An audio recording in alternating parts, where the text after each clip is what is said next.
Deməli, həndəsənin əsas anlayışları. Bu, həndəsədə ola biləcək ən sadə mövzudur. Ən sadə mövzu. Deməli, həndəsədə 3 dənə anlayış tərifsiz qəbul edilir. Nöqtənin, düz xəttin və müstəvinin tərifi olmur. Yəni, bu 3 dənə anlayışa tərif verilmir ki, nədir? Nöqtə bilirik ki, budur, yəni bunun lordur, yəni bu nöqtədir. Nöqtələr Latin əlifbasının böyük hərfləri ilə işarə olunur. Daha nöqtəni balaca hərflə işarə eləmirlər. Yəni, nöqtələr Latin əlifbasının böyük hərfləri ilə işarə olunur. A nöqtəsi, B nöqtəsi, C nöqtəsi.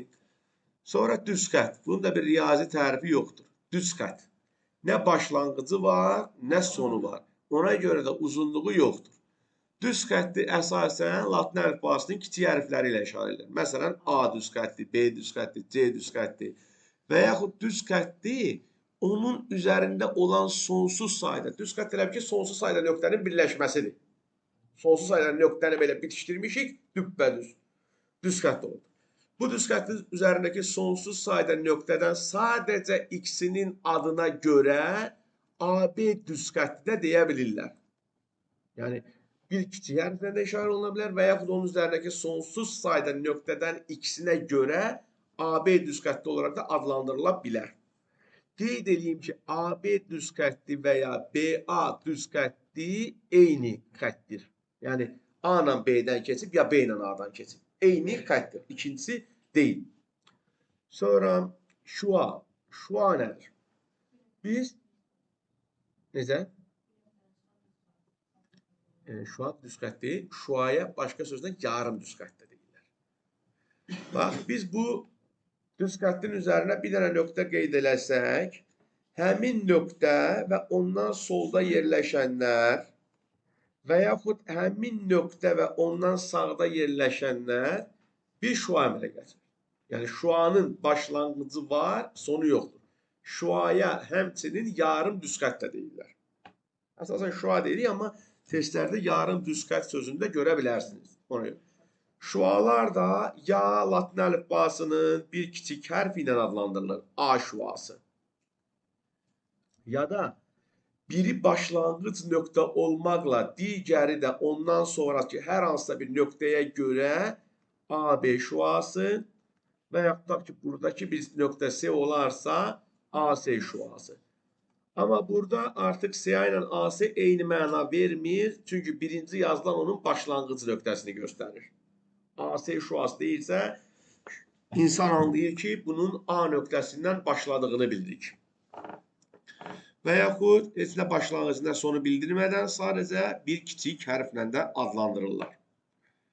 Yəni, düz xətt, şua bunlar deməkdir. Parça. Düz xəttin üzərində qeyd edim ki, şuanın da uzunluğu yoxdur. Çünki başlanğıcı olub sonu olmadığı üçün ölçüsü müəyyən edilə bilmir. Düz xəttin üzərində mən 2 dənə nöqtə qeyd etdikdən həmin nöqtələr və onlar arasında qalan hissəyə deyirlər parça. Bəli. AB parçası və ya BA parçası. Fərqi yoxdur. Eyni şeydir. Yəni, ucu nöqtələri A-dan B-yə oxudum, B-dən A-ya oxudum, fərqi yoxdur. A və B nöqtələri bu parçanın ucu nöqtələridir. Parçanın başlanğıcı və sonu olduğu üçün müəyyən ölçü vahidlərlə ifadə edilir uzunluqları. Məsələn, millimetr, desimetr, santimetr, metr kimi ölçü vahidləri ilə ifadə olunur. Məsələn, tutaq ki, bu AB parçasının uzunluğu 6 santimetrdir. Yazırlar ki, AB bərabərdir 6 santimetr. Qeyd edək ki, biz AB parçasının daxilində tutaq ki, bir C nöqtəsi qeyd ediliriksə, deməli AC parçası ilə CB parçasının uzunluqlarının cəmi AB parçasına bərabərdir. Yəni, məsələn, bu 12 santimetr, bu 7 santimetrdirsə, deməli, AB parçasının uzunluğu 19 santimetrdir. Və yaxud tutaq ki, bizə onda belə bir sual verir. Deyir ki, uzunluğu 40 santimetr olan AB parçası C nöqtəsi ilə 5-in 3-ə nisbətində bölünübdür. Yəni C nöqtəsi ilə 5-in 3-ə nisbətində bölünübdür. Onda belə başa düşürəm ki, AC-nin uzunluğu 5K ya 5X də yaza bilərik. CB-nin də uzunluğu 3K-dır. Bax, bura oldu 5K, bura oldu 3K. Ümumi parça nə qədər idi? 40 idi. Deməli, 5K ilə 3K-nın cəmi 40-dır. 8K bərabər 40-dır, K 5-dir. İndi tutaq ki, testdə AC-ni istəyirsə, 5-i 5'ə vurub 25 deyirik. BS'ni istəyirsə 3'ü 5'ə vurub 15 deyirik. Baxın 25'dən 15'ə toplayanda 40'ı verir bizə. Sonra düz xəttin üzərində qeyd edilmiş n dənə nöqtədən 2n dənə şua əmələ gəlir. Çünki əgər bir nöqtədən 2 şua çıxırsa, mən bura məsələn 4 dənə nöqtə qeyd etməşəmsə, hər nöqtədən sağa və sola olmaqla 2 şua çıxdığı üçün, deməli 4 dənə nöqtə 2 vur 4, 8 dənə şua əmələ gətirmiş olur. Sonra düz xətt üzərində qeyd olunmuş n dənə nöqtə n vurulsun n minus 1 bölünsün 2 sayda parça əmələ gətirir. N vurulsun, n minus 1 böl 2 dənə parça əmələ gəlir. Məsələn, orada 4 dənə nöqtə qeyd etmişəmsə, əmələ gələn parçaların sayı 4 vur 3 böl 2, 6 dənə parça var o şəkildə. Hansı 6 dənə parçadır? Göstərim. A, B parçası, A, C parçası, A, D, bax, A, B parçası, A, C parçası, A, D. B, C parçası, B, D parçası və bir də burada CD qalır. Bax, bu 6 dənə parça. İndi burada 4 dənə nöqtə idi, say az olduğu üçün saya bildik. Amma biz düsturu bilməliyik. Çünki məsələn, desək ki, 10 dənə nöqtə neçə dənə parça əmələ gətirir, onda artıq sən onu bir-bir sayana qədər xeyli vaxt gedəcək. Düsturla yerinə qoyub 10 vur 9 böl 2, 45 dənə parçadır. Oysa sonra sayı 5 düzəməli tapa da bilən deyilsiniz. Yəni, n dənə nöqtə bu qayda ilə hesablanan sayda parça əmələ gətirir. Sonra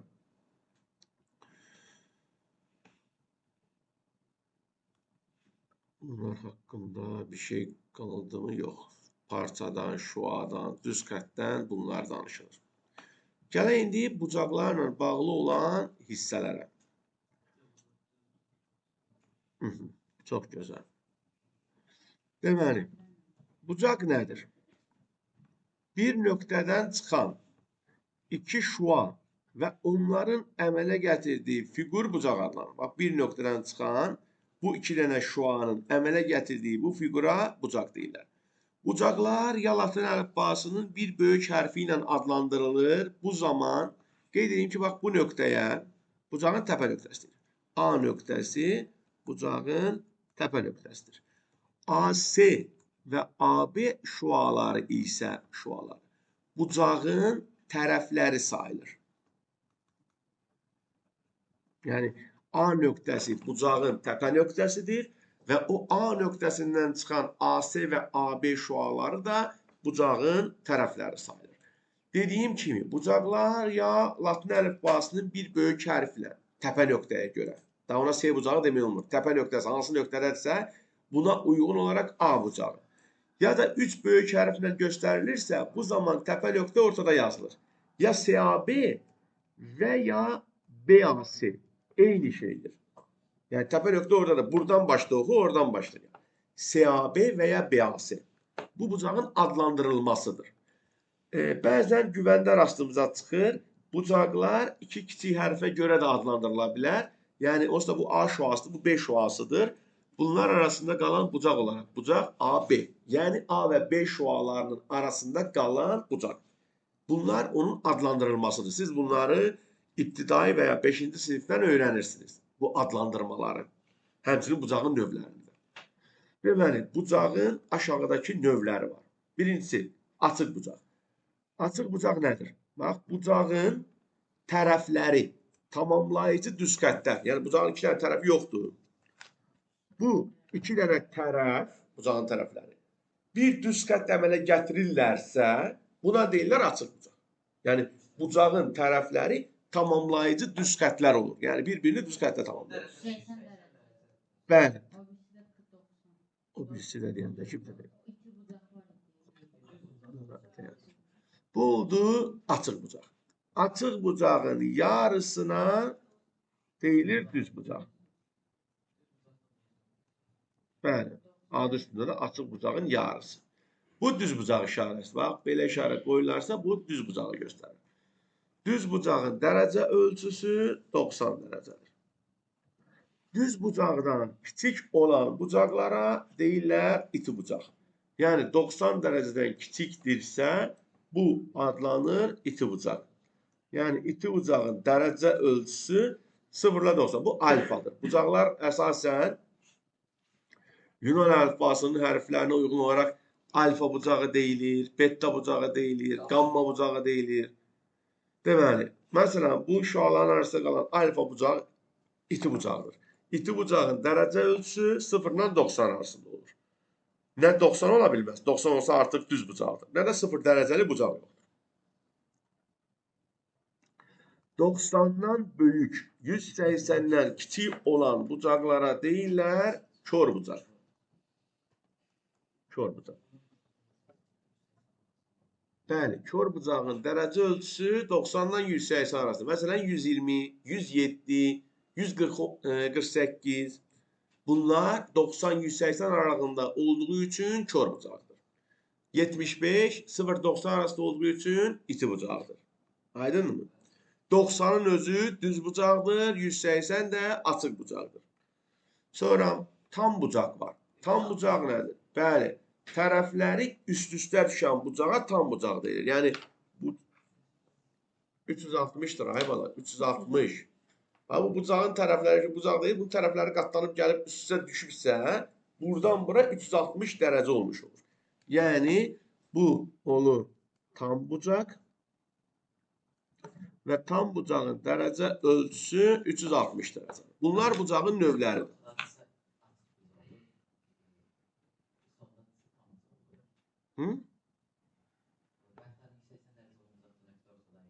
Təpə nöqtəsində o. Fərqi yoxdur. Yəni, bu tam bucaqdır. Yəni, sənə belə tam bucaq şəkil çəkməyəcəklər onsuz da. Bana açıq bucağın tərəfləri, bunlar bucağın tərəfləridir. Düz xətt əmələ gətirir. Tam bucağın tərəfləri üst-üstə düşüb. Tamamlamır. Nəyə tamamlayır? Üst-üstə düşüb. Bunun təpəsi buradadır. Bunlar üst-üstə düşübdür. Amma o birisində böyle bir şey var. Kitabın açıq və qapalı variantı. Bax. Kitabın tərəfləridir. Bu tam bucaqdır. Bu da oldu açıq bucaq. Aydın mı? Açıq bucaq olur 180. Amma tam bucaq 360 dərəcə. Bu bucağın növləridir. İndi bucağın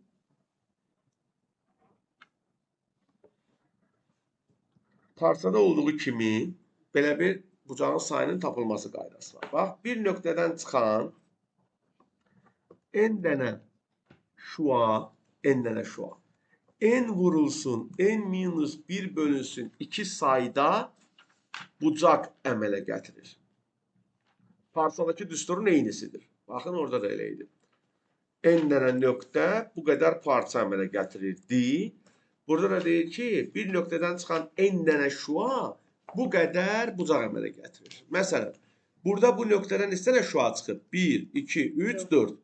Deməli, bu 4 dənə şuanın əmələ gətirdiyi bucaqların sayı 4 vur 3 bölü 2, 6 dənədir. Adlandıra da bilərəm, saya da bilərik ki, hansı bucaqlardır. Bax, burada əmələ gələn bucaqları qoy aşağıdan yazın. A, O, B bucağı. A, O, B. A, O, B. Sonra A, O, S. Sonra A, O, D. Bir tərəfdən başlayıram ki, qarışmasınlar bir-birinə. Sonra keçirəm B-dən başlayıram. B, O, C. Sonra B, O, D. Sonra da bir dənə qaldı S, O, D. Bax, bu bucaqlardır. Əmələ gələn 6 dənə bucaq. Bundan başqa o şəkildə bucağı yoxdur ki, adını çəkmədiyim qalsın. İndi bu da oldu bucaqların sayı. Şagird dərk eləməlidir ki, parçada olduğu kimi bucağın da təpə nöqtəsindən keçirilən istənilən şua onu iki bucağa ayırır. Düzdür? Burada iki dənə bucaq var bu şəkildə. Ümumi bucaqdan başqa. Əslində bu şəkildə üç dənə bucaq görürsünüz bu dəqiqə siz. AOC, AOB və BOC. Düzdürmü? Mən deyirəm ki, bucağın təpə nöqtəsindən çıxan şua həmin bucağı iki bucağa ayırır. Yəni, burada verilən AOB bucağı AOC və BOC-yə ayrıldı. Həmin o iki bucağın dərəcə ölçülərinin cəmi, yəni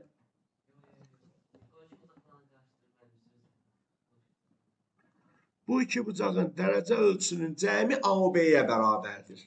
Yəni, məsələn, tutaq ki, bura 110 dərəcə, bura 30 dərəcədirsə, deməli AOB 140 dərəcədir. Yəni, o iki bucağın cəmi AOB-ni verir.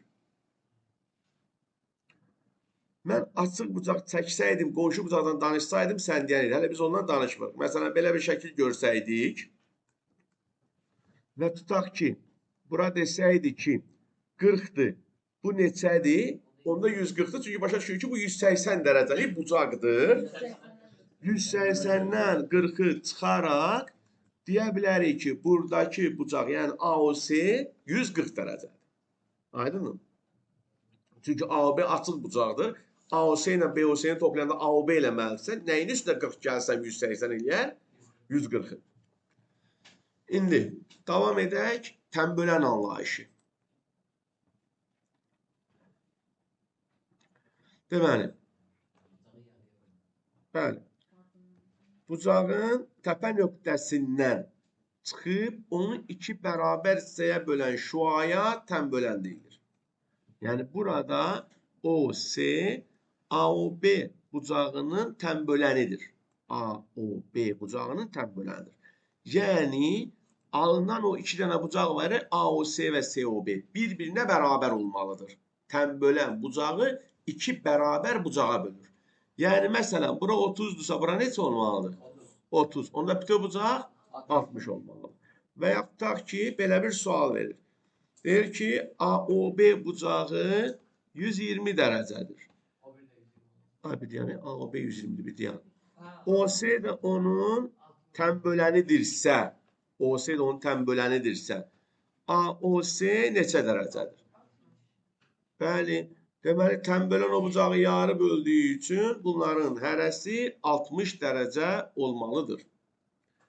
Gələk qonşu qarşılıqlı bucaq anlayışına.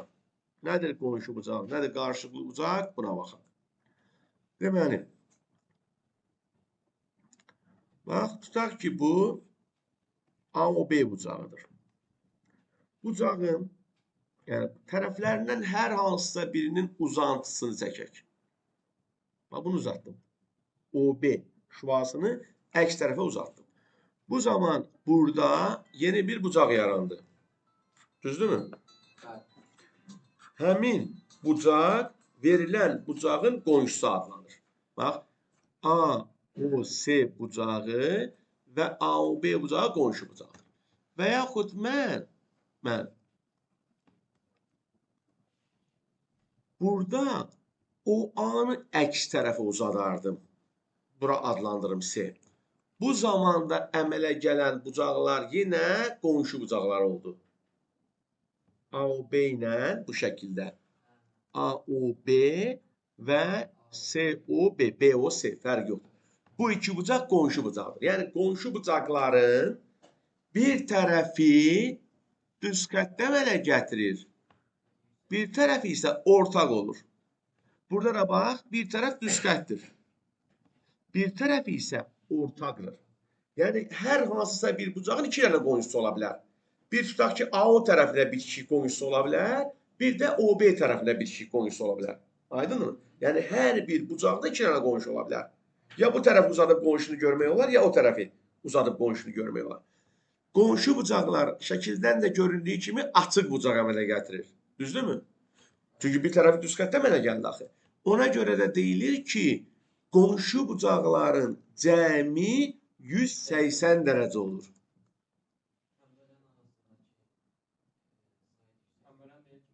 Tənböləni buraya aidiyyəti var. o iki dənə bucağın, yəni qonşu bucaqların cəmi 180 dərəcə olur. Səbəb də odur ki, qonşu bucaqların bir tərəfi tamamlayıcı düz xətt olduğu üçün, yəni bir-birini düz xəttdə tamamladığı üçün açıq bucaq əmələ gəlir. Yəni o iki bucağı toplayanda 180 eləməlidir. Bəli. Məsələn, deyəndə ki, qonşu bucaqlardan biri 30 dərəcədir, o birisi neçə olar? Məhəmməd, başa düşsən görəsən nə dedim? Deyirəm, qonşu bucaqlardan biri 30 dərəcədir, digəri neçə olar? Bəli, ay bala, bəli. Çünki məsələn, bu 30 dərəcədirsə, bu da onun qonşusudur. Mən bunu tapmaq üçün 180-dən 30-u çıxmalıyam, eləyir 150.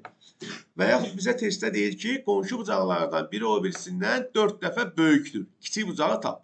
Onda mən birinə x deyirəm, o biri 4x olur. Və bunlar bir-birinə qonşudularsa, deməli bunların cəmi 180-dir. 5x bərabər 180, x bərabər oldu 36. Bucağın biri 36 olur, o birisi də 4 dəfə 36, 144 olur. Yəni biri olur 36, digəri olur 180-dən də 36 çıxmaq olardı. Bəli. Və yaxud deyir ki, qonşu bucaqların nisbəti 2/7-dir.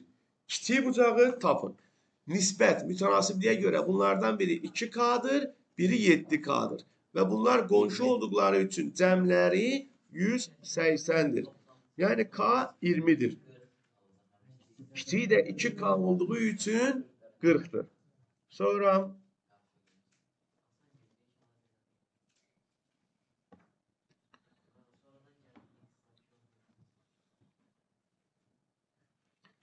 qarşılıqlı bucaqlar. Nədir qarşılıqlı bucaqlar? Birinci, qarşılıqlı bucağın nə olduğunu dərk eləməlisən. Bəli, bir-birinə bərabər. Amma sən bilirsən qarşılıqlı bucaq nədir? Şəkildə axtarıb tapa bilirsən qarşılıqlı bucaqlar hansılardır? Aferin. Bu şəkildə hanı var? Qarşılıqlı bucaq. A-la B özdə. Deməli, bucağın hər iki tərəfini uzatdıqda, hər iki tərəfini. Bu zaman əmələ gələn bu bucaq verilən bucağın qarşılıqlı bucağıdır. Yəni AOB və COD. Yəni AOB bucağının hər iki tərəfini uzatdım. Həm OA-nı əksinə uzatdım, həm də OB-ni. OC ilə OB-nin arasında qalan bucaq var ya, COD. O COD bucağı AOB-nin qarşılıqlı bucağı sayılır. Və bəli, qarşılıqlı bucaqlar bir-birinə bərabərdir. Bu şəkildə həmçinin başqa qarşılıqlı bucaqlar da əmələ gəldi. Bax, bununla bu qarşılıqlı bucaq sayılır. Bəli, AOC və BOD də bu şəkil üçün qarşılıqlı bucaq adlanır. Aydın mı? Yəni, bəli, o şəkildə iki cüt qarşılıqlı bucaq var. Qarşı-qarşıya duran iki cüt. Bəs o şəkildə neçə cüt qonşu bucaq var? Bu şəkildə neçə cüt qarşılıqlı bucaq var? 4 cüt. 4. Bax, bununla bu 1, bununla bu 2, bununla bu 3, bununla bu 4. 4 cüt qonşu var orada. 4 cüt. Aydın mı? Bu 4'ünün cəmi neçə eləyər sizcə? 360. Çünki o 4'ü bir yerdə tam bucaq əmələ gətirərlər. Məsələn, deyir ki, iki düz xəttin kəsişməsindən alınan bucaqlardan, iki düz xəttin kəsişməsindən neçə bucaq alınır? 4 dənə. O bucaqlardan üçünün cəmi 250 dərəcədir. Bəli, 4'ü 360 eləməli idi. Deməli, üçünün cəmi, hələ sualın axırını vermədim. İndi çıxdıq. Həmin düz xəttlər arasında qalan iti bucağı tapın. Deməli, biz başa düşdük ki, bu üçünün cəmi 250 idi, düzdür? 360'dan çıxaraq kör bucağı tapdıq. İndi başa düşürük ki, kiçik olan bunların qonşusudur da. 180'dən bala 110 çıxanda niyə 80 qalır? 70 qalar da. Düzdür? Və yaxud deyir ki, iki düz xəttin kəsişməsindən alınan bucaqlardan ikisinin cəmi 150'dir. Azərbaycan da danışıram. Qulaq asın. İkisinin cəmi 150'dir. Bu düz xətlər arasında qalan kör bucağı tapın. Hı.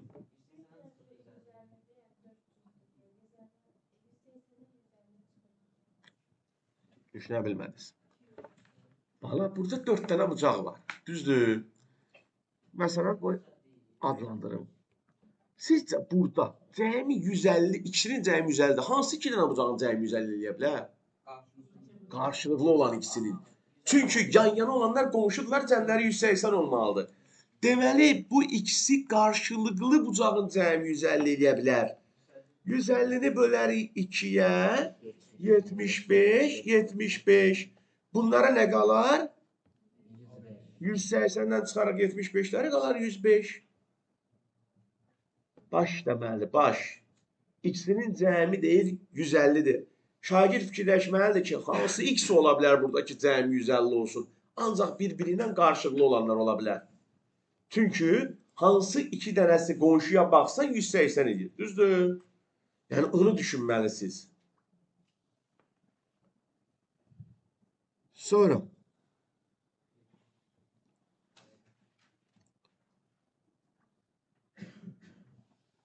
nə deyəcəkdim? Paralel düz xətlər, perpendikulyar düz xətlər anlayışını da deyim. O biri bucaq növlərindən gələn dərs danışacağam. Bundan ev tapşırığı verəcəm. Özüm yəqin ki, yenə hazırlayacağım. Bilmirəm, testə baxım görüm. Amma qədər sadə varmı, yoxmu? Ona uyğun olaraq. Ev tapşırığında yoxlayacağıq. Yoxlamağına az verəcəm.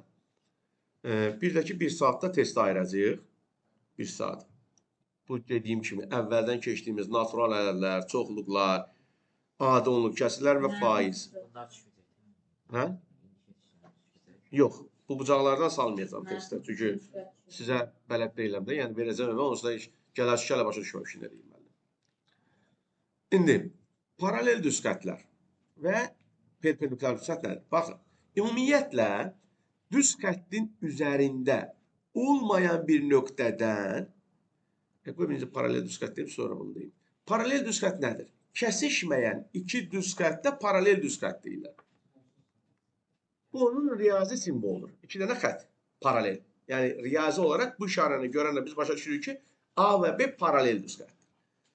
Düz bucaq altında kəsişən iki düz xəttdə isə, yəni kəsişmə zamanı onlar arasında qalan bucaq 90 dərəcə olarsa, bunlara deyirlər perpendikulyar düz xətlər. Perpendikulyar düz xətlər, paralel düz xətlər. Düz xət üzərində olmayan bir nöqtədən həmin düz xəttdə yalnız və yalnız bir dənə paralel düz xət çəkə bilərsən. Bu A nöqtəsindən keçən və A düz xəttindən paralel olan bir dənə düz xət var. İkincisi yoxdur. Mütləq gedib əyri çəkməlisən, onda gedib nə vaxtsa onu kəsəcək. Bəli. Həmçinin də düz xət üzərində olmayan bir nöqtədən həmin düz xəttdə yalnız bir dənə perpendikulyar çəkmək olar. Yəni bunları bilmək lazımdır.